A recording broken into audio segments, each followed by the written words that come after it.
Innal hamdalillah nahmaduhu wa nasta'inuhu wa nastaghfiruh wa na'udzu billahi min shururi anfusina wa sayyiati a'malina.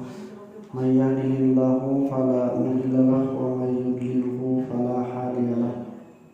Asyhadu an la ilaha illallah wahdahu la syarika lahu wa anna Muhammadan abduhu wa rasuluhu alladzi la nabiyya ba'dahu, amma ba'du.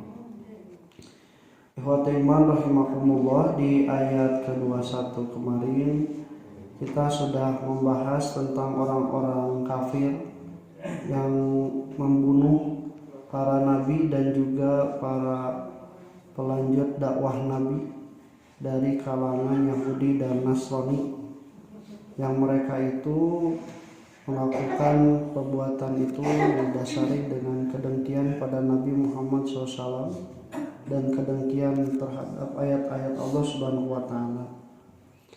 Nah, karena ini yang melakukannya Yahudi dan Nasrani, membunuh para nabi, kemudian juga orang-orang yang melanjutkan dakwah nabi, minimal nyarek ngingetan tong membunuh nabi, mendatangkan azab Allah. Nah, mereka itu sebelumnya merasa mempunyai amal-amal yang baik. Kan sebelum melakukan pembunuhan terhadap nabi, mereka dikenal sebagai orang yang juga taat beribadah karena mereka ahli kitab. Nah, makanya ada keyakinan di dalam diri dosa membunuh nabi itu dan orang-orang pelanjut nabi itu bakal katutupan ku amal-amal soleh nulis dipigawe baheula. Nah, ku Allah di ayat ke-22 dibalikeun, ulaika alladziina habitat a'maluhum fid dunya wal akhirah. Mereka itu adalah orang-orang yang terputus amal-amalan mereka itu di dunia dan di akhirat. Di secara tidak langsung, bahasa sederhanana, sakumaha loba kahadean nu dipigawe baheula Yahudi Nasrani ku alatan anjeun maehan nabi jeung para pelanjut dakwah nabi teu manfaat salaya amal solehna teh leungit kabehanana. Makanya kalimat habitat itu dalam bahasa Arab artinya itu dari kalimat habato, hibat, di kembung ngagedean. Jadi sato lamun kena ku panyakit beuteung teh ngagedean, ngagendutan itu. Tapi lain sehat karena tiba-tiba perutnya itu busuk kemudian pecah, mati. Nah, orang-orang yang seperti ini menyangka bahwa amal solehnya yang dulu itu akan bisa menyelamatkan dari siksa Allah karena membunuh para nabi dan pelanjut dakwah nabi.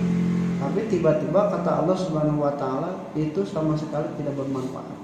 Diputuskan segala amal-amalnya itu, kebaikan apapun kamu dahulu tidak akan ada perhitungan hisabnya di dunia dan di akhirat. Seperti binatang yang mengembang perutnya itu disangka sehat, gemuk, padahal mah pecah karena busuk di dalam, kemudian mati, terguna, bermanfaat. Nah, ikhwati iman rahimakumullah, di dunia dan di akhirat, kata Imam Al-Baghawi, kalau di akhirat sudah pasti tidak akan yuzazi, tidak akan dibalas. Jadi amalan apapun sebelum mereka itu melakukan perbuatan itu, sahade-hade saloba-lobana tidak akan dibalas, putus semuanya. Kalau di dunia balik, jadi ibarat orang anu bager terus kapanggih ngelakukan perbuatan nu goreng wirang, putus kabehanan beak kagorenganana teh kaalusanana teh kusabat ku alatan kagorenganana.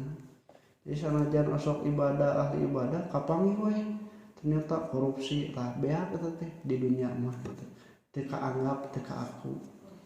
Nah, wa malahum min nasirin, dan bagi mereka itu tidak ada yang bisa menolong. Dalam artian aya ada sebenarnya anu bisa nolong Allah, tapi Allah alimun. Geus Allah dengan mengatakan wa malahum min nasirin teh, Allah mau nulungan. Padahal ngan ukur Allah nu bisa nulungan. Bagi orang-orang yang beriman yang harus diwaspadai, jangan merasa berbangga hati dengan amalan-amalan yang telah dilakukan. Karena ada di antara amalan-amalan dosa itu yang memutuskan amal-amal baik yang telah dilakukan.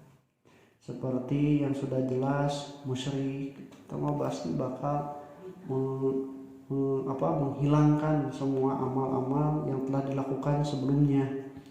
Kemudian juga seperti ria, amalnya sudah dilakukan tapi karena ria ingin dilihat oleh orang lain, mengharap pahala bukan dari Allah, hilang. Atau juga amalan-amalan yang sifatnya itu memutuskan pahala-pahala dari apa yang kita lakukan. Nah, maka ikhwati iman rahimakumullah, waspada terhadap amalan-amalan yang bisa membatalkan amal-amal kita. Ini merupakan kebahagiaan bagi orang-orang yang kafir. Dengan masuk Islam itu semua dosanya akan diampuni, dihitung gitu. Tapi sadaya kehadiran lagi udah mau diganjar.